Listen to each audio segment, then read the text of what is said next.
मैसोनी के शहर गुजरात में रहने वाली लड़की उस शहर में मोहब्बत कर बैठी जहां अनारकली को दीवार में जिंदा चुनवा दिया गया था।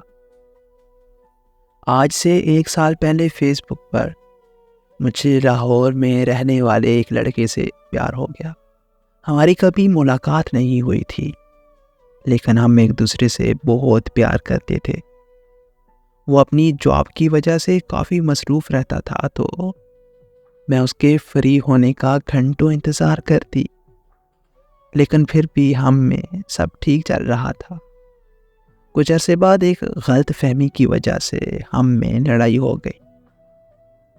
वो लड़ाई काफ़ी दिन चली और फिर हमारी सुलह तो हो गई, मगर हमारे रिश्ते में शक की दीवार आ गई।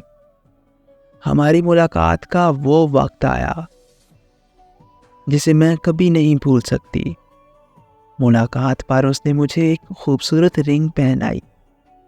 उस मुलाकात के बाद कुछ दिन सब ठीक चला और फिर वो बदलने लगा। मुझे वक्त देना बंद कर दिया। कहने लगा कि तुम्हारे अलावा भी मुझे बहुत काम होते हैं। मेरी शिकवा करने पर वो लड़ाई करके मुझसे कई कई दिन बात नहीं करता था।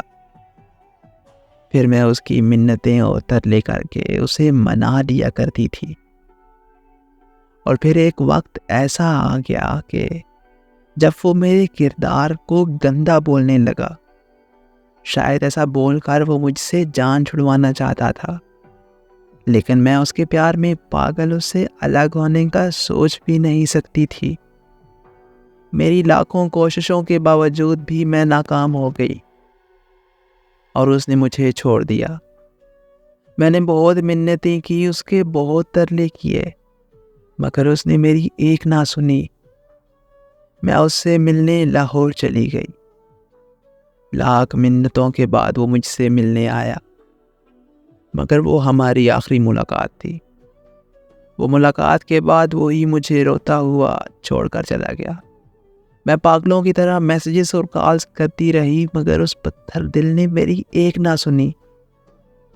मैंने फिर 3 माह बाद एक दोस्त के नंबर से उससे रब्ता किया, तो उसने साफ कह दिया कि मैं उसके लिए कोई माफ़ी नहीं रखती। इतना कुछ होने के बावजूद भी मुझे उससे नफ़रत नहीं हुई। उसकी याद मुझे हर पल सताती है। मैं सजदों में रो रो कर दुआएं करती हूँ कि किसी तरह वो मेरे दिलों दिमाग से निकल जाए।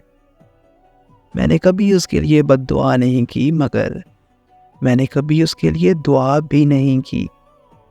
मैंने उसे माफ़ भी नहीं किया, क्योंकि मेरे दर्द और आंसू का फैसला रोज़े महशर ज़रूर होगा।